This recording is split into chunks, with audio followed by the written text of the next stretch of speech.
On December 7, 1939, a 25-year-old woman named Barbara walked out of her apartment in Brookline, Massachusetts with $30 in her pocket and a notebook under her arm. She had just had a fight with her husband. She was never seen again. Her husband didn't report her missing for 2 weeks.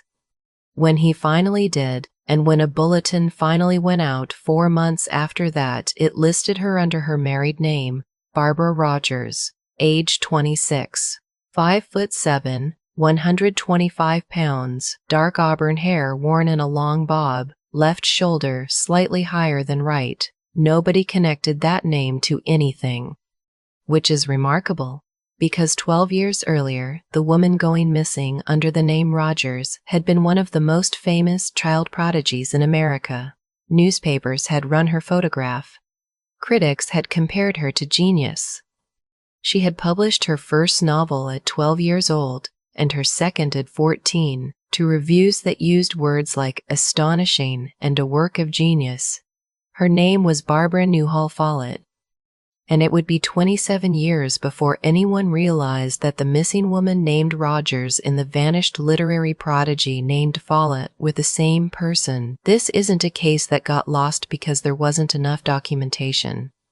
It got lost because nobody thought to check whether two names filed in two completely different contexts more than a decade apart belonged to the same human being. That single administrative gap is, in its own quiet way, as unsettling as anything else in this story. Think about what that actually means. Somewhere in a Massachusetts filing system, for the better part of 3 decades, there existed a police record for a missing woman named Rogers sitting a few file drawers away from library catalog entries, newspaper morgue clippings, and publishing house records for a celebrated novelist named Follett, and not one person in an official capacity ever pulled both files at the same time. It took a grieving mother spending nearly 3 decades refusing to let her daughter be forgotten, and a psychologist willing to spend 5 of those years going through boxes of letters and poetry with her before anyone made that connection at all. This is her story. Barbara Newhall Follett was born on March 4, 1914, in Hanover, New Hampshire, to a household built entirely around books. Her father, Wilson Follett, was a respected literary editor and critic. Her mother, Helen Thomas Follett, was a children's writer in her own right. Barbara was schooled at home, and she showed an aptitude for language almost as soon as she could talk. By 4, she was writing her own poetry. By 7, she had built an entire imaginary world. She called it Farxolia, and she didn't just imagine it, she constructed it. The way a linguist constructs a language, giving it its own vocabulary, its own grammar, its own name, Farxo. She filled notebooks with its geography, its customs, words that meant things no English word quite captured. Most children invent imaginary friends or an imaginary game that lasts an afternoon. Barbara invented an imaginary civilization with internal rules consistent enough that she could return to it for years, adding to it the way a professional world builder would, except she was doing it before she'd lost her first baby tooth. In 1923, when she was 8 years old, her parents gave her a small portable typewriter. Barbara used it to write a novel as a birthday present for her mother. She called it The Adventures of Yppership, the story of a girl who runs away from her human family to live wild and free among animals and mountains, choosing the natural world over the domestic one. Before anyone outside the family could read it, a fire tore through their house. The only copy burned with it. Most 8-year-olds would have let that be the end of it. Barbara didn't. Over the next 4 years, she rebuilt the entire novel from memory, expanding it, refining it, until by the time she was 12, it existed again, this time titled The House Without Windows, the story of a girl named Yppership who abandons her human family entirely to live wild among animals and mountains. With her father's connections and support, it landed at Alfred A. Knopf, one of the most respected publishing houses in the country. They published it in 1927. The reception wasn't polite childhood hobby praise. It was the real thing. The New York Times called it a mirror on the child mind. The critic Lee Wilson Dodd described it as this strange, delightful, and lovely book. Even H.L. Mencken, one of the most influential and famously difficult to impress critics in the country, took notice. The book went on to sell in the millions. Barbara Newhall Follett was 12 years old, and she was, by any reasonable definition, a literary sensation. She didn't slow down.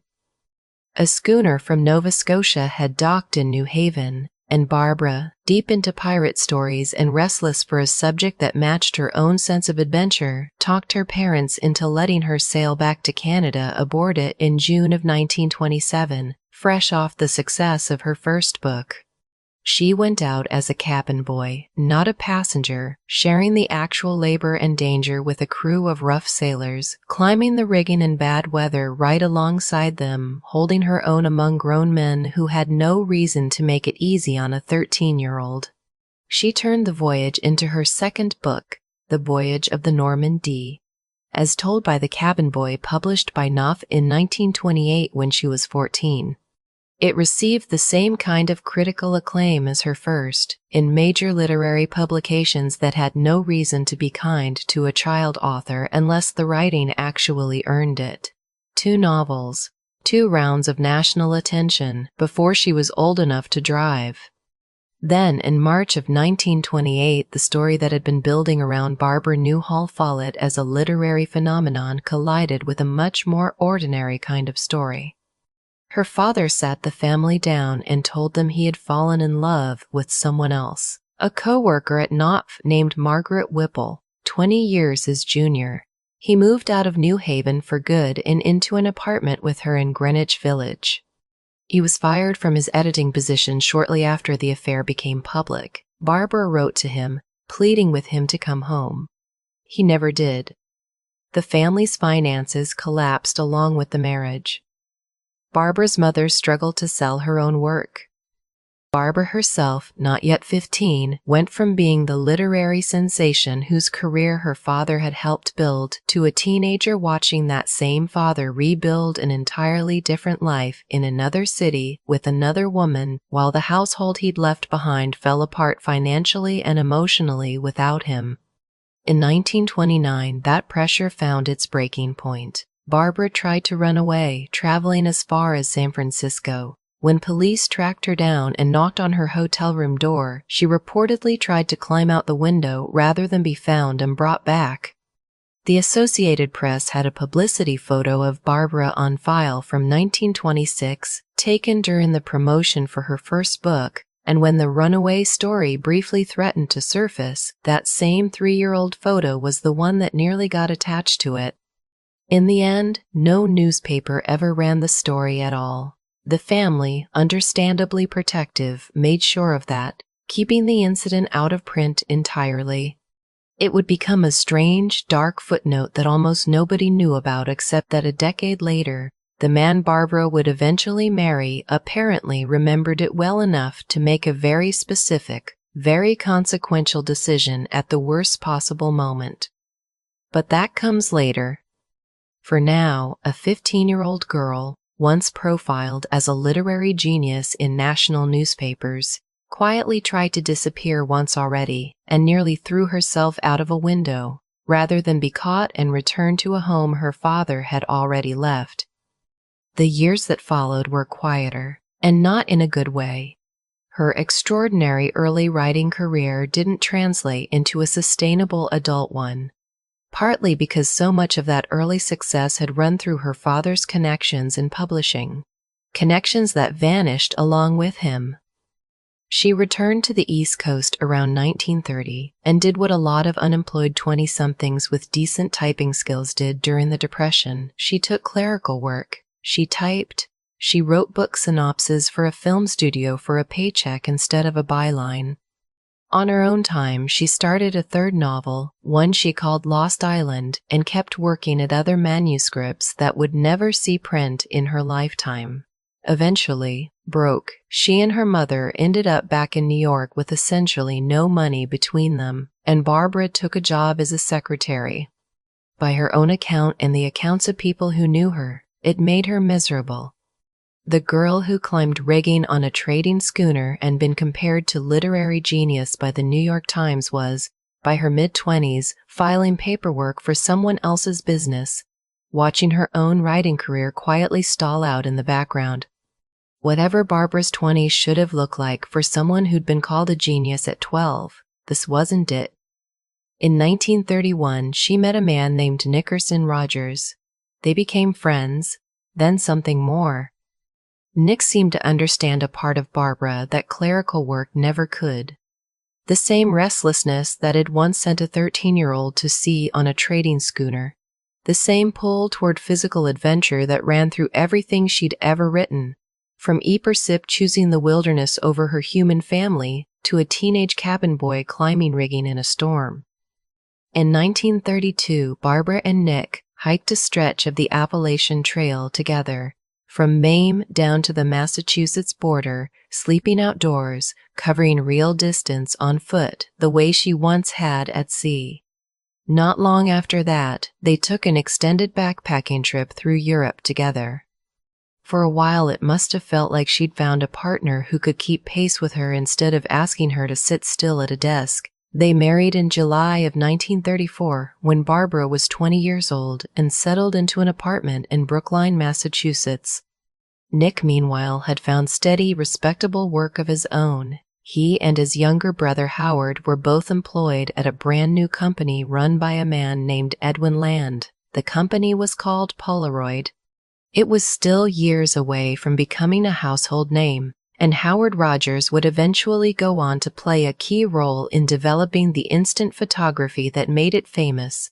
But in the mid-1930s, it was simply where Nick went to work every day. A stable job at an ambitious young company, the kind of thing that was supposed to make the rest of a marriage easier to build on top of. For a while, it seems to have worked, but by the fall of 1939, it had stopped working.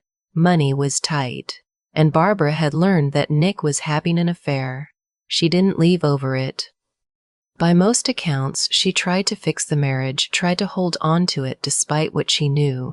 The same instinct that had once made her write a plaintive letter to her own father asking him to come home.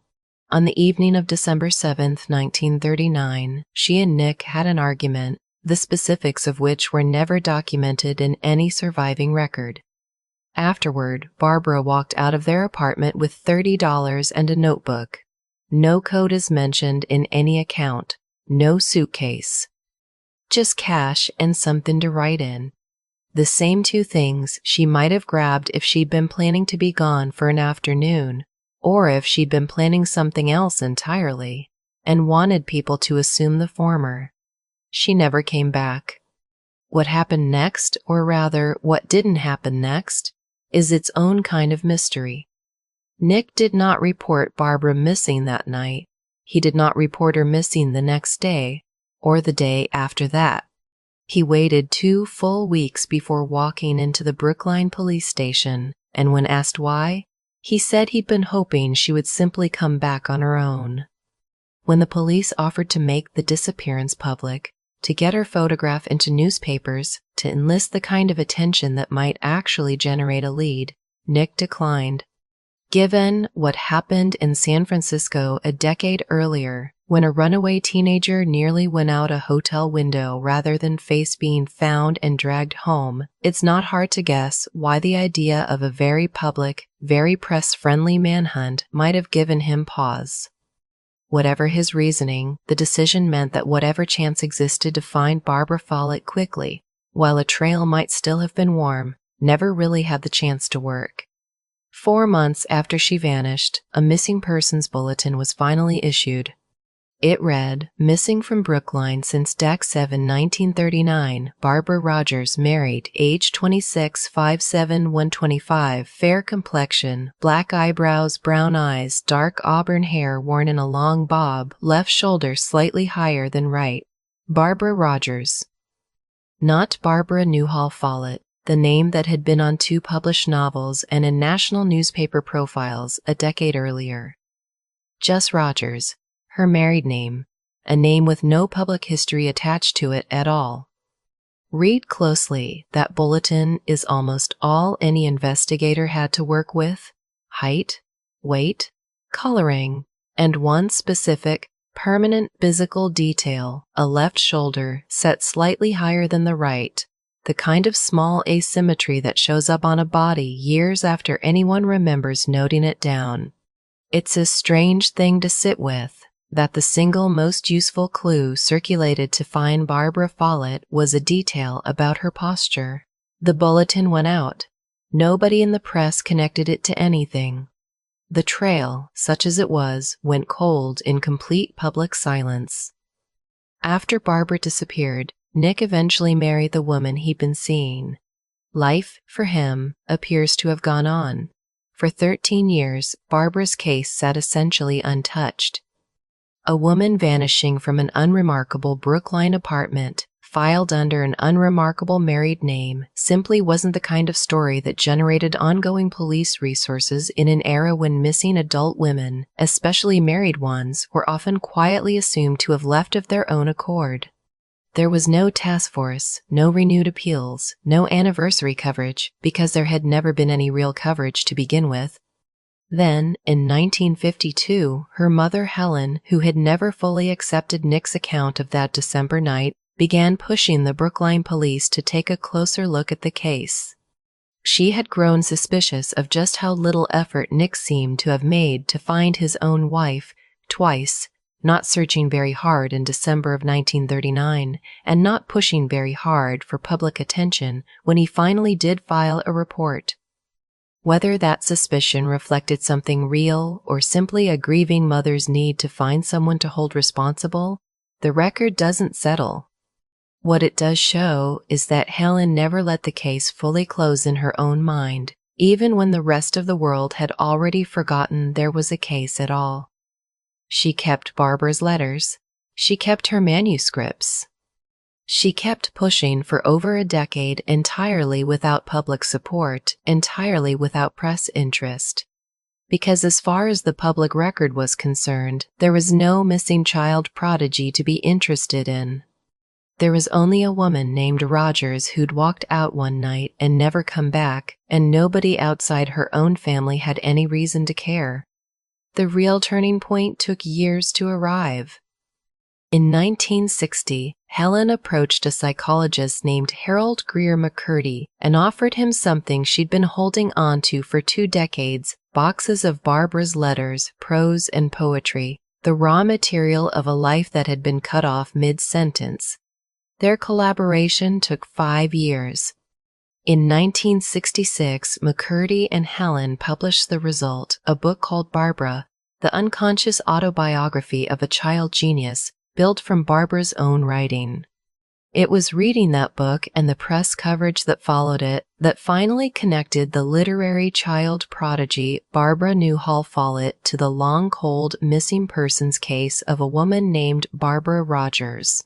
A story that should have been front-page news in December of 1939 finally became public, 27 years after the fact, once someone thought to check whether the 2 names belonged to the same woman.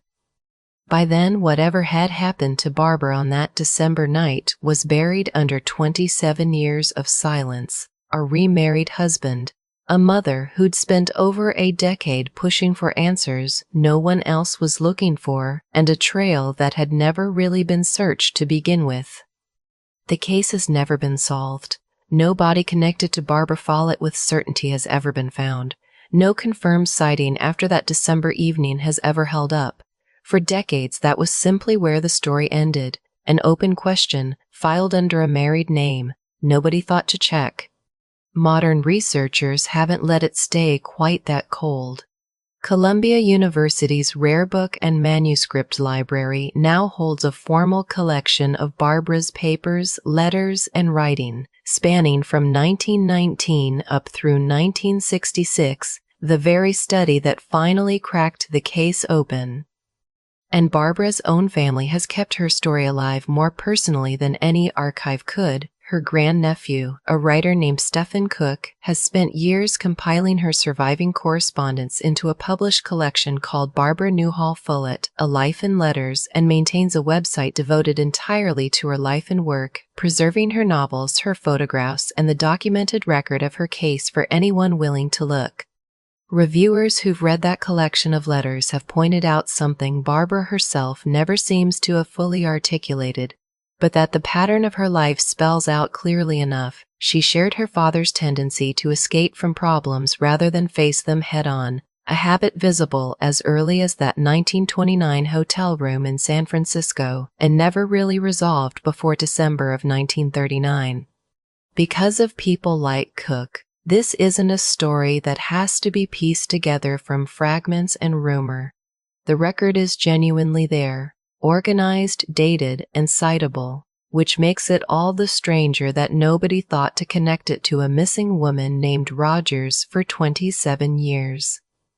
In 2019, a writer named Daniel Mills published a theory that had never been seriously explored before, built on years of digging through old case files rather than speculation alone. In November of 1948, 9 years after Barbara vanished, a deer hunter in New Hampshire found human remains in a wooded area. At the time, investigators identified them as belonging to a different missing woman entirely, Elsie Whittemore, and the case was closed on that basis without, as far as the record shows, any real attempt to cross-check the identification against other open missing persons files from the region. Mills argued that identification was likely wrong and that the remains were, in several specific details, more consistent with what was known about Barbara Follett than about Elsie Whittemore.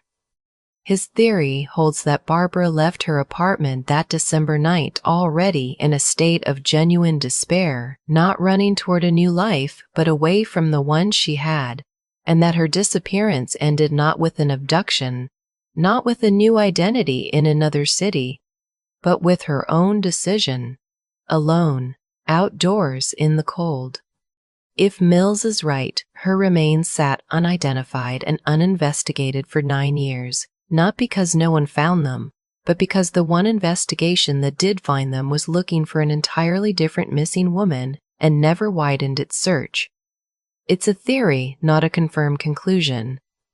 No forensic match has ever definitively tied those 1948 remains to Barbara Follett, and without exhumation or modern testing, none of this can be treated as settled fact. But of everything written about this case in the 80-plus years since Barbara disappeared, it's the most serious, evidence-engaged attempt anyone has made to actually close the file, rather than simply repeat, once more, that the file is open. Barbara's father, Wilson Follett, the man whose affair and departure in 1928 helped set so much of what followed into motion, died in January of 1963, 3 years before the press even learned his daughter's disappearance was connected to the child prodigy he'd once helped launch into print. As far as the record shows, he never saw the case resolved, and by most accounts, he and Barbara were never fully reconciled after he left. There's a pattern sitting underneath this story that's hard not to notice, and it isn't a coincidence built by a screenwriter. It's just what the documented record actually shows. A father leaves his family for another woman in 1928 and cuts off the daughter who begged him to come home. A husband has an affair in 1939, and after his wife disappears, he marries the woman he'd been seeing, while declining the one thing, public attention, that might have actually helped find her. Twice, the men closest to Barbara Follett chose silence and a new relationship over transparency, and twice the people who might have helped her were left in the dark because of it. In between those two men was a 15-year-old girl who tried to run, was caught, and nearly went out a window rather than be brought home to a house her father had already abandoned. 10 years later, the woman that girl became walked out of her own apartment with $30 and a notebook into a story that nobody would even recognize as hers for 27 years. It's worth sitting for a moment with the book that started all of this. The House Without Windows is about a girl named Epersip who chooses to walk away from her family entirely, into the woods and the mountains, and never come back to the domestic life that was supposed to be waiting for her. Barbara wrote that story at 8 years old, rebuilt it from memory after a fire at 8 and 9 and 10, and published it at 12, years before anything had actually gone wrong in her own life. Nobody reading it in 1927 had any reason to think of it as anything other than a gifted child's fantasy. Knopf marketed it that way. The New York Times reviewed it that way. It took until December of 1939 for that story to stop looking like fiction, when the woman who wrote it did, in her own way, exactly what her fictional heroine had done 12 years earlier on paper, walked out of a domestic life that had stopped working, into an unknown that swallowed her whole. Nobody can say for certain that Barbara was living out her own childhood story. But the parallel sat there, published, dated, and on the record, more than a decade before anyone had any reason to notice it. It also helps to understand what a missing wife actually meant to police in December of 1939. A grown married woman leaving home after an argument wasn't automatically treated as a crime, or even necessarily as an emergency. It was, all too often, filed as a domestic matter, something a husband was expected to handle or not handle, largely on his own judgment, with police stepping in only as far as he asked them to. Nick's 2-week delay and his choice to keep the case out of the papers wasn't unusual enough at the time to draw scrutiny on its own. It fit a pattern investigators saw constantly: a marriage in trouble, a wife who'd stormed off, an assumption that she'd come back, or that if she didn't, that was somehow between the two of them. Nobody in a position of authority in December of 1939 stopped to ask whether that assumption made sense for a specific, real woman with a specific, real history of running from things that frightened her. Barbara Newhall Follett wrote an entire imaginary world into existence by the time she was 7 years old. She published 2 acclaimed novels before she could legally drive, novels that made the New York Times and H.L. Mencken take a 12-year-old seriously as a literary voice. And then, at 25, having already lived through a father's abandonment, a teenage breakdown that nearly ended in a fall from a hotel window, a stalled career, and a second betrayal from a husband who followed the same script her father once had, she walked into a winter evening in Brookline, Massachusetts, and out of every record that came after, until a name on a decades-old missing persons bulletin, filed under a husband's surname, was finally read carefully enough for someone to recognize who she'd actually been,